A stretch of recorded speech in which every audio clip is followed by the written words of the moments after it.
I'm going to tell you a ghost story.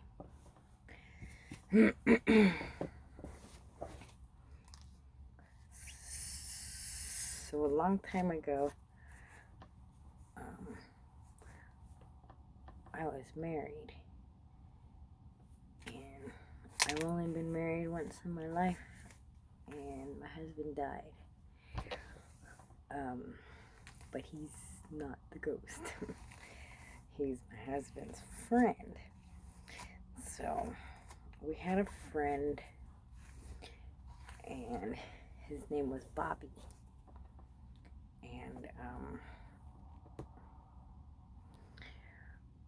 one day, well, how do I start it? So, we were moving from one apartment to another, and it wasn't far. It was actually like literally right down the street. And so we called Bobby and was like, "Hey, can you help us move?" And he was like, "Oh, no, I'm busy. I have things to do." So we were like, "Okay," and fucking did it all by ourselves. Bobby was my husband's friend from like growing up, being a kid and shit. And so he said he couldn't help us move. And so we did it all by ourselves. And then, so I guess the story goes, he got in a fight with some girl he was dating. And she worked at like a bar or something. And so he got a bunch of Durgesic patches. They're like painkiller patches. And, he was really high. He was taking lots of pills and doing things like that. And he went to the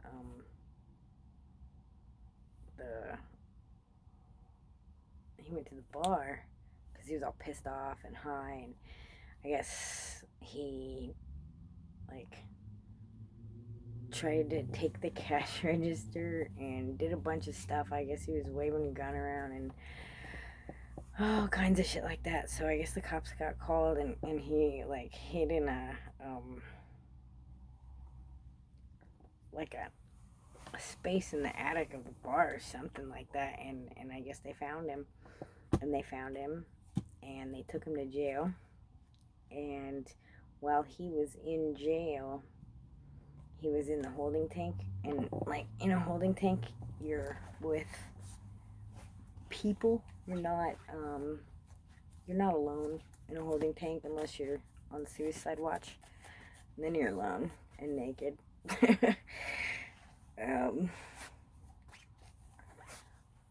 So we had these patches on, and he didn't want to get busted with the patches.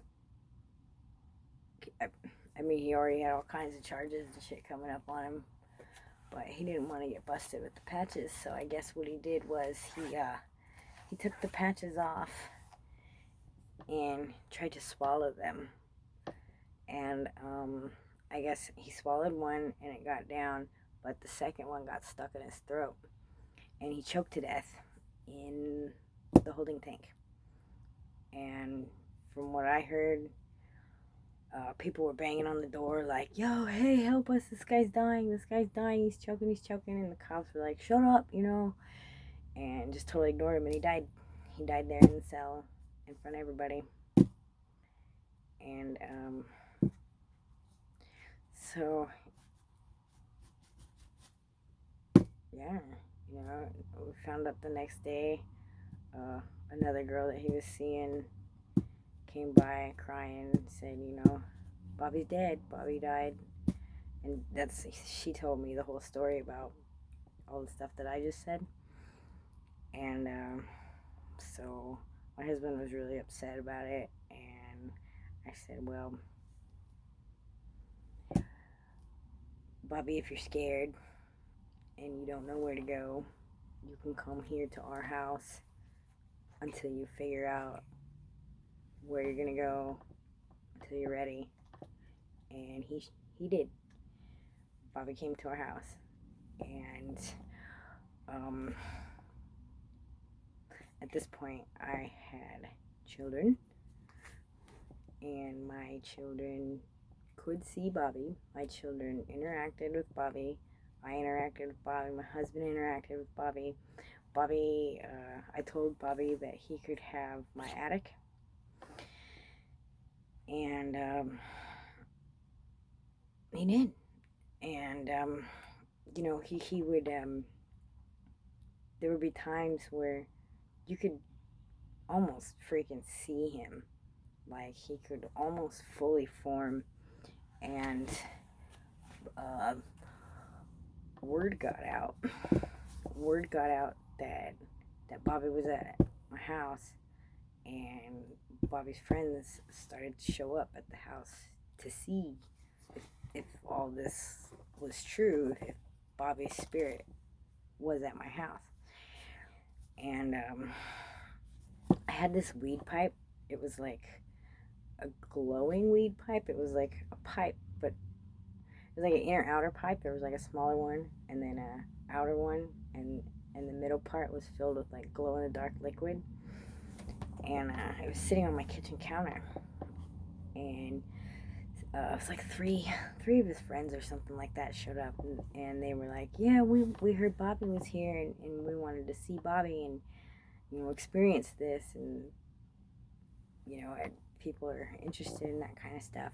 And so came over, and he had one friend. He was getting kind of cocky about it, and he was like, yeah, that's so stupid, like that couldn't even possibly be blah blah blah blah, and started talking shit. And he was talking shit. He was like, I don't even know how to say it. So like, this is the living room. This is the living room. And here's like the little area, and then there's the entrance to the kitchen right here. And there's a couch right here. So he's sitting on the couch right here talking shit about not believing in the spirit world and not believing that Bobby was there. And I was standing over here.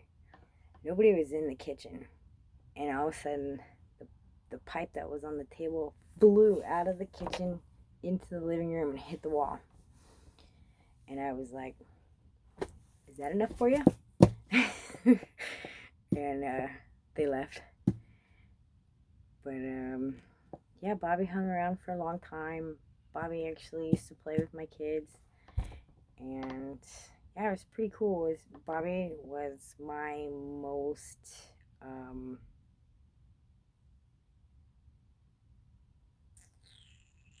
interactive spirit. I don't know how to say that. Bobby showed himself to me in more form than any other spirit I've ever seen, and chose to spend time at my house with my family and his friends. And that was really cool and special.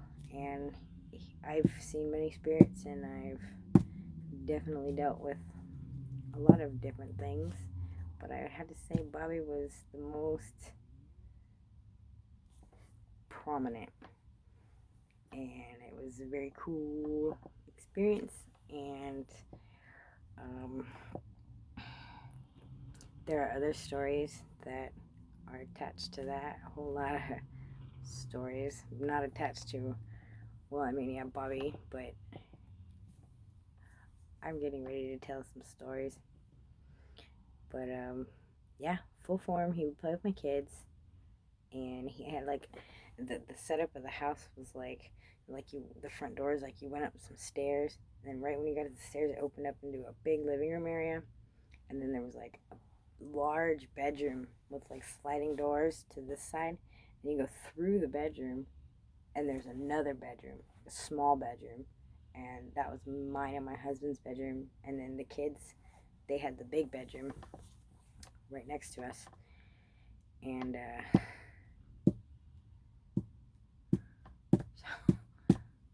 forget.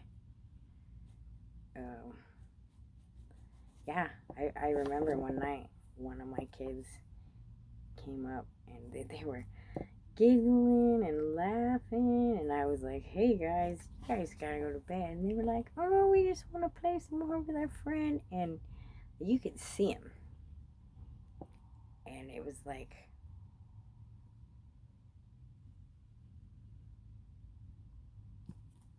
I don't know, I suppose like all the things that you would hear when you can see a ghost.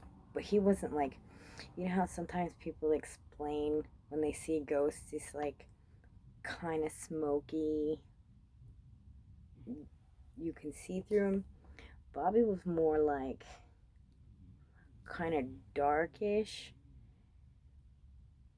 but you could see his clothes. Like you could see the clothes that he died in. Bobby wore a red shirt, and I guess he died in a red shirt, and that's his clothes from now on. I don't know, but Bobby always had a red shirt on, and you could see it, like not see it, but see it. He was like dark, almost fully formed, just kind of like that, kind of like my shadow, except for like say you're looking at my shadow, and you can almost tell that my shadow had this shirt on. I don't know how else to explain it, but he was very almost fully formed at times. And I think Bobby stayed with us for a few months, and then some shit went down, and that's a whole nother story. And I never saw Bobby again. Sometimes I would see Bobby, but I think it was just my mind fucking with me because I was drunk. And it was like years and years later, but maybe not, I don't know. But I think Bobby stayed where he was when I left. He probably just stayed in that place, in that apartment, and he's probably still there. I don't know. But I haven't seen Bobby in years. But yeah, he threw the pipe across the room. Kids started talking shit, and he threw that shit across the room, and that kid left. So that's the story of my homeboy Bobby, who died and came to live with me. All right.